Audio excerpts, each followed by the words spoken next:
Bismillah. Halo, selamat pagi, siang, dan malam, abang empok semuanya, alumni Politeknik Negeri Jakarta. Selamat pagi. Assalamualaikum warahmatullahi wabarakatuh. Saat ini Waalaikumsalam sedang bersama warahmatullahi wabarakatuh. saya, Malvin Pradipta Irianto. Ya, saat ini kita sudah hadir nih di samping saya, Bang Unggul Baroto, Teknik Mesin Angkatan 1982 ya. Nah, dalam acara UBM Show, Unggul Baroto Mustari Show. Nah, kita akan ngebahas banyak hal perihal learning by experiencing ya. Gimana caranya kita sebagai pemimpin mampu membangun pemimpin lainnya dalam sebuah korporasi. Membangun pengalaman, peluang tantangan yang kekinian, yang sesuai dengan situasi yang ada, transformational learning by experiencing real life challenge. Mungkin kita sapa dulu Bang Unggul Baroto, bagaimana kabarnya Bang Unggul?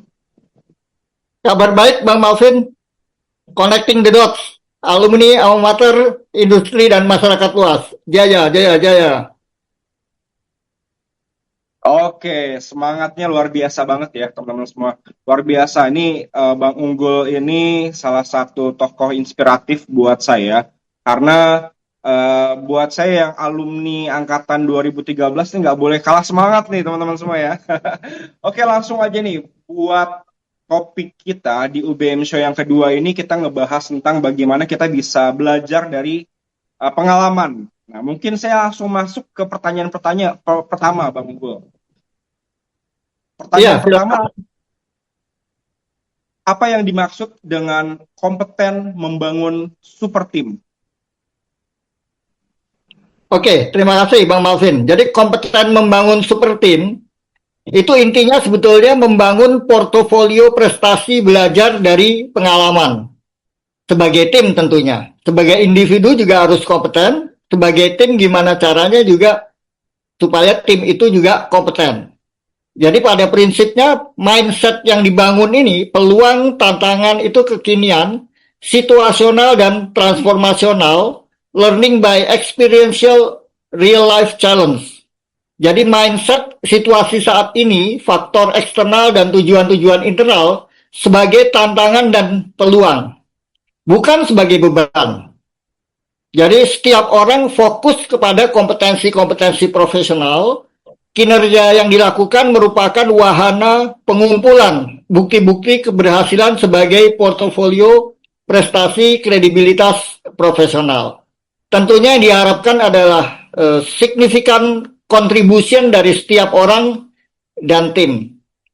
Nantinya tim itu akan dipimpin oleh seseorang yang memang berperan sebagai pemimpin, sehingga yang diperlukan adalah bagaimana caranya membangun high commitment.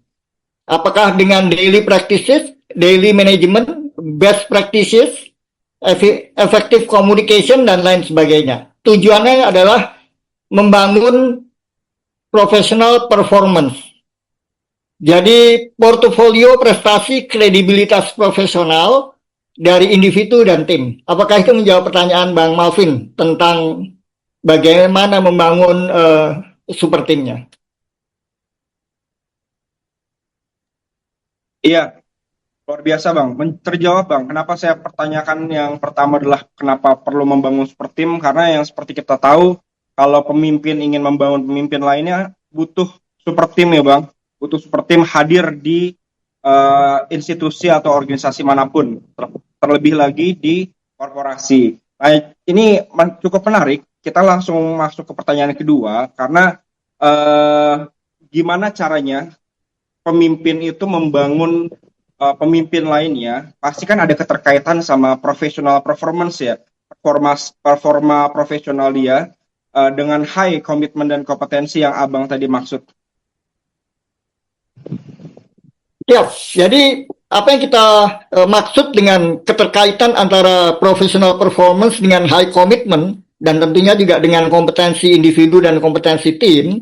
Jadi kinerja yang eh, profesional itu tentunya membutuhkan interaksi yang berkomitmen tinggi. Jadi kita bayangkan dalam suatu organisasi atau di perusahaan, bahwa koordinasi itu bisa dilakukan secara rutin. Apakah itu komunikasi di pagi hari, apakah itu komunikasi review ulasan tiap minggu tiap minggu sekali, meeting besar tiap minggu sekali, dan kita hadir dengan pencapaian progres-progresnya begitu. Nah, kalau ini semua kita lakukan dengan baik, jadi high commitment-nya kita betul-betul tampilkan sehingga bisa membantu pencapaian-pencapaian kemajuan pekerjaan kita, maka tentunya high kompeten ini high performance ya, professional performance ini akan bisa kita peroleh secara bersama-sama. Jadi intinya sebagai tim kita berkoordinasi secara efektif gitu Bang Malvin. Tanpa komunikasi yang efektif, maka pencapaian-pencapaian itu tentunya tidak bisa kita raih dengan begitu saja. Jadi paling tidak kita high commitment dan kompetensi yang diperlukan sebagai individu dan tim sehingga hasilnya adalah professional performance. Begitu Bang Malvin. Oke, luar biasa Bang. Karena case-case yang saya dapati di lapangan memang bahkan ada pernyataan seperti ini. High achiever itu nggak bisa bekerja sama sama low achiever.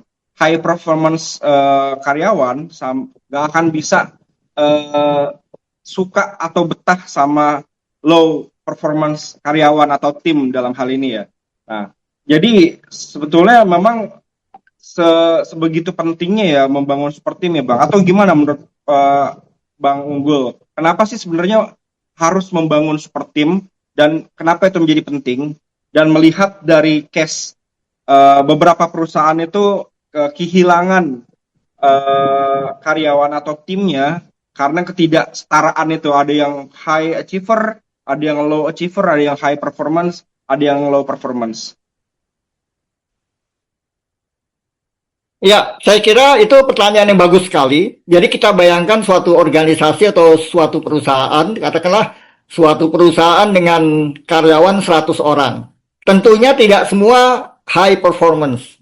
Sebagian besar itu bukan tidak high performance, mungkin karena tidak ada pemahaman tentang tujuan, pekerjaan, dan lain-lain. Mereka tidak perform dengan baik. Anggap aja mereka itu disebut low performance.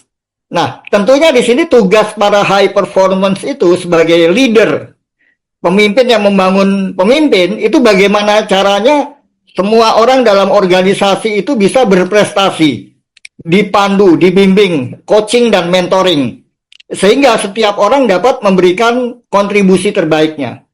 Nah, tentunya juga terkait bahwa kalau semua orang itu adalah high performance dan bekerja sendiri-sendiri, itu tentu tujuan organisasi juga tidak akan tercapai.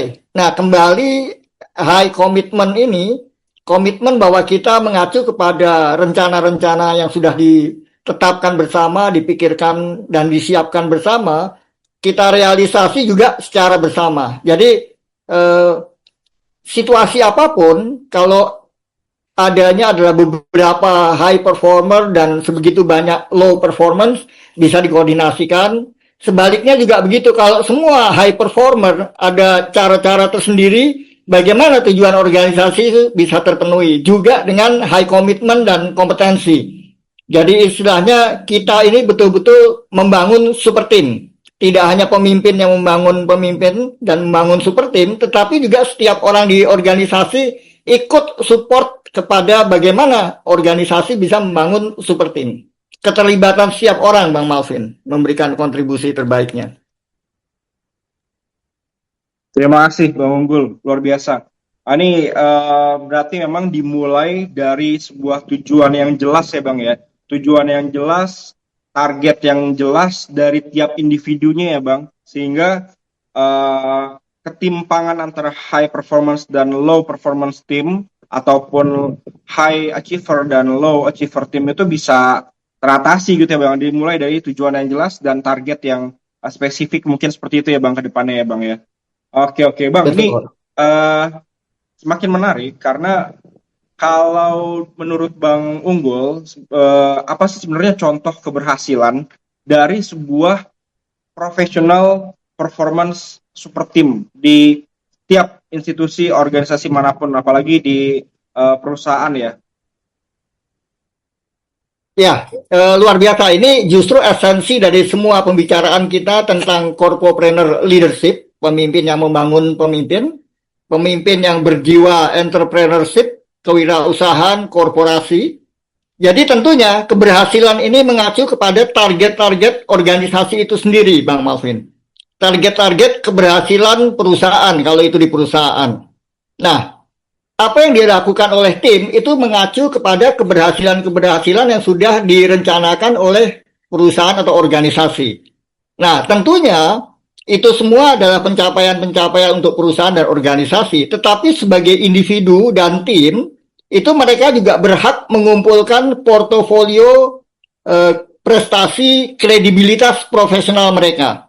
Jadi walaupun secara prinsip perusahaan yang mencapai keberhasilan, tetapi itu sebetulnya kumpulan dari keberhasilan-keberhasilan para individu tadi dan tim-tim yang ada. Sehingga keberhasilan-keberhasilan itu menjadi kredibilitas profesional, tidak hanya kredibilitas profesional individu, tetapi juga kredibilitas profesional dari organisasi atau perusahaan itu sendiri, Bang Malvin. Apakah menjawab pertanyaan Bang Malvin? Terjawab Bang Unggul, lo ya mantap banget ya Bang. Jadi ini makin menarik nih karena memang dari saya pribadi sebagai pimpinan perusahaan di perusahaan yang kami bangun itu semua tim yang bergerak itu sebisa mungkin perlu tahu dan jelas ya tujuannya apa, agendanya apa, targetnya apa sehingga semua hal instrumen di sebuah korporasi itu di perusahaan saya itu bergerak menuju target yang ada gitu. Nah, cuman menariknya gini Bang, sebetulnya apa sih sebenarnya manfaat bagi individu untuk setiap individu tiap perusahaan ya di dalam sebuah perusahaan untuk mengetahui tujuan dan agendanya supaya achieve target itu satu. Yang kedua adalah gimana cara mengukurnya, mengukur bahwa performance perusahaan ini dikatakan bagus dan tumbuh yang namanya agenda kita ya super team gitu. Gimana cara mengukurnya Bang? Strategi apa yang dilakukan dan bagaimana cara mengukurnya? Mungkin itu tuh Bang, praktikalnya. Oke, luar biasa sekali. Ini makin mengkerucut lagi. Jadi pentingnya bahwa rasa memiliki tumbuh di antara para anggota organisasi atau para karyawan di suatu perusahaan. Jadi keberhasilan perusahaan itu tidak semata-mata hanya untuk perusahaan, tetapi bagi individu dan tim yang ada. Artinya, setiap orang itu bertanggung jawab terhadap dirinya sendiri. Karir yang mereka bangun itu akan menentukan masa depan mereka sendiri. Apakah mereka akan jalan di tempat, apakah mereka selalu bisa lebih meningkat prestasi profesionalnya. Tentunya dengan konsekuensi kenaikan pangkat, ya kan, kemajuan karir, bahkan mungkin nanti bisa memulai sesuatu bisnis sendiri. Semua itu adalah peningkatan profesional individu. Ke pertanyaan kedua, bagaimana cara mengukurnya? Ya tentunya ini semua adalah top down. Kalau kita bicara pengukuran, itu pencapaian-pencapaian organisasi itu tercapai dengan pemberdayaan beberapa atau puluhan tim yang memang dibangun. Nah, setiap tim itu akan terdiri dari individu-individu. Nah, sekarang keberhasilan perusahaan didistribusikan sedemikian rupa kepada seluruh tim yang ada, di mana pembobotannya udah jelas. Bisa jadi ada tim yang mencapai keberhasilan 100% atau melebihi, overshoot. Melebihi dari target yang ditentukan. Katakanlah produksi atau hal-hal lain yang sifatnya berupa kuantitatif outcomes ya. Nah, ada juga mungkin nanti yang tidak mencapai target begitu. Nah, jadi pengukurannya adalah setiap orang itu diukur prestasinya. Misalnya dia harus menyelenggarakan suatu aktivitas di suatu area untuk marketing misalnya, dia bisa mencapai nggak itu menyelenggarakan beberapa aktivitas itu sesuai rencana. ternyata dia melebihi dari target. Targetnya 4 kali dalam seminggu, 4 kali dalam sebulan dia melakukan upaya marketing misalnya, tetapi dia bisa dapat ekstra karena ada beberapa tambahan yang didukung oleh masyarakat sekitar misalnya. Itu dilaporkan sebagai tambahan dari ikhtiar marketing. Itu anggap aja target yang harus dilakukan oleh seorang marketing. Jadi targetnya hanya sekedar, bukan sekedar, target yang ditentukan adalah melakukan 4 aktivitas dalam seminggu, tetapi dia mendapatkan tambahan lagi beberapa dukungan dari masyarakat sehingga tentunya pembobotannya kan lebih. Nah ini kalau dia melakukannya dengan sungguh-sungguh, maka professional performance dia sebagai seorang profesional itu tentu akan menjadi suatu fondasi yang kuat. Dia diberi target sekian, ternyata dia selalu berupaya untuk melebihi target yang ada. Walaupun tidak bisa dibilang itu tidak efektif. Karena memang sudah terintegrasi menjadi satu target yang diyakini kalau target itu terpenuhi, tentunya akan bermanfaat untuk pencapaian-pencapaian tujuan dari organisasi atau perusahaan. Kira-kira begitu, Bang Malvin. Iya, luar biasa, sangat menjawab sekali Bang. Karena yang udah saya alami dan mungkin abang-abang empok di luar sana ya, adik-adik ya yang memang sedang ada di sebagai tim dari sebuah perusahaan sering melihat adanya tim yang memang sebetulnya tidak achieve tapi malah mendapatkan promosi misalkan, atau yang sebaliknya yang udah sebegitu besarnya dampaknya, bobot kerjanya lebih besar tapi malah nggak dapat bonus atau promosi, sehingga tidak terbangun super tim tadi itu ya, karena tidak ada alat ukur, nggak ada strategi untuk mengukurnya, dan ini case yang sering terjadi di mana-mana nih Bang.